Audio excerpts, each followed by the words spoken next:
De Platon, l'apologie de Socrate, suite. Deuxième partie de la peine encourue par Socrate. Si je ne m'indigne pas d'être condamné par vous, Athéniens, c'est pour plusieurs raisons, et notamment parce que je n'étais pas sans m'y attendre. Je m'étonne plutôt de la proportion selon laquelle les voix se sont réparties. Vraiment, je ne pensais pas qu'une si faible majorité se prononcerait contre moi. Je croyais qu'il y en aurait une beaucoup plus forte. Car si je compte bien, il aurait suffi d'un déplacement de 30 voix pour que je sois acquitté. Je conclus de là qu'en ce qui dépendait de Mélétos, me voici absous. Bien plus, personne ne peut douter que si Anytos et Lycon n'étaient pas venus ici m'accuser, il aurait été condamné à une amende de 1000 drachmes, faute d'avoir recueilli le 5e des voix. Maintenant, il propose qu'on me condamne à mort. Soit. À mon tour athénien, que vais-je proposer ? Évidemment, ce que je mérite. Qu'est-ce donc ? Quel traitement, quelle amende ai-je mérité pour avoir cru que je devais renoncer à une vie tranquille, négliger ce que la plupart des hommes ont à cœur, fortune, intérêts privés, commandements militaires, succès de tribune, magistrature, coalition, faction politique ? Pour m'être convaincu qu'avec mes scrupules je ne perdrais si j'entrais dans cette voie, pour n'avoir pas voulu m'engager dans ce qui n'aurait été d'aucun profit, ni pour vous ni pour moi, pour avoir préféré rendre à chacun de vous en particulier ce que je déclare être le plus grand des services, en essayant de lui persuader de se préoccuper moins de ce qui lui appartient que de sa propre personne, de se rendre aussi excellent, aussi raisonnable que possible, de songer moins aux choses de la cité qu'à la cité elle-même, et en somme d'appliquer à tous ces mêmes principes.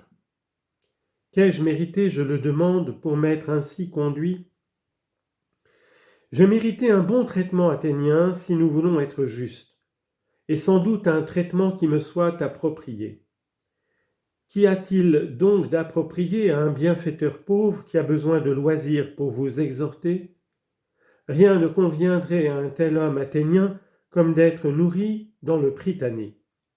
Oui, cela lui siérait bien mieux qu'à tel d'entre vous qui a été vainqueur à Olympie avec un cheval de course ou un attelage à 2 ou un quadrige.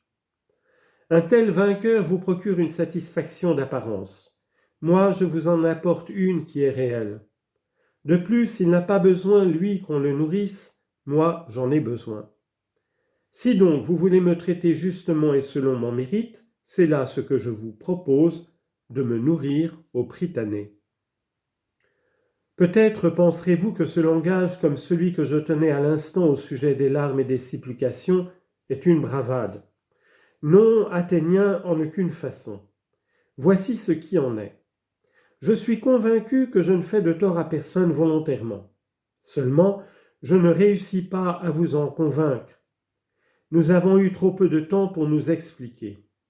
Ah, s'il était de règle chez vous comme chez d'autres, de ne jamais terminer en un jour un procès capital, mais d'y employer plusieurs audiences, je vous aurais convaincu.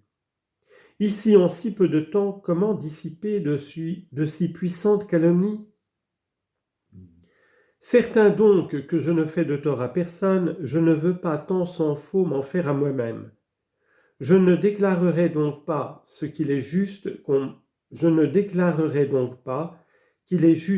m'en fasse, je ne proposerai pas qu'on m'en inflige une peine. Après tout, qu'ai-je à craindre ? Qu'il ne m'arrive ce que propose Mélétos ? Je viens de vous dire que je ne sais pas si c'est un bien ou un mal. Devrais-je donc choisir de préférence ce que je sais être mauvais et m'y condamner ? La réclusion ? Pourquoi vivrais-je en prison esclave des gens qui seraient tour à tour préposés à ma garde, des 11 ? Une amende ? Sous condition d'être enfermé jusqu'à ce que j'aie tout payé ? Cela reviendrait au même, je vous l'ai dit. Je n'ai pas les moyens de m'acquitter. Proposerais-je donc l'exil ? Peut-être accepteriez-vous. Mais vraiment, il faudrait que j'aie un grand amour de la vie athénien si j'étais assez inconsidéré pour ne pas faire cette réflexion.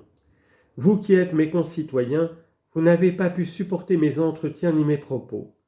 Ils vous ont tellement importuné, tellement irrité que vous cherchez maintenant à vous en délivrer. D'autres les supporteront-ils plus facilement? Tant s'en faut, Athéniens.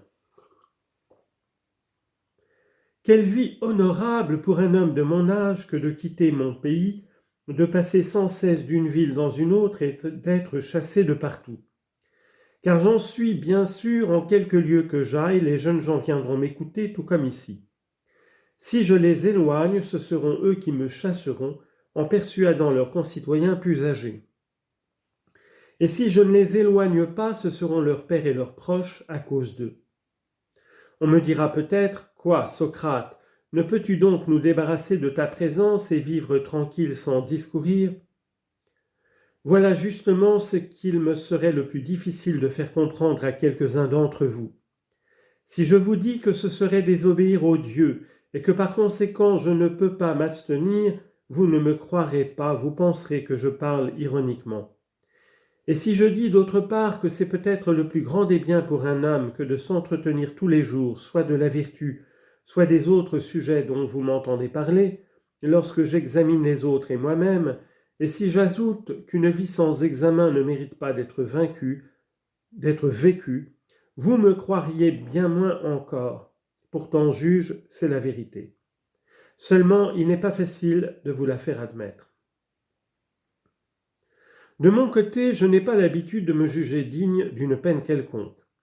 Si toutefois j'avais de l'argent, je proposerais de payer telle amende que je serais en état d'acquitter, car cela ne me ferait aucun mal. Mais que voulez-vous? Je n'en ai pas.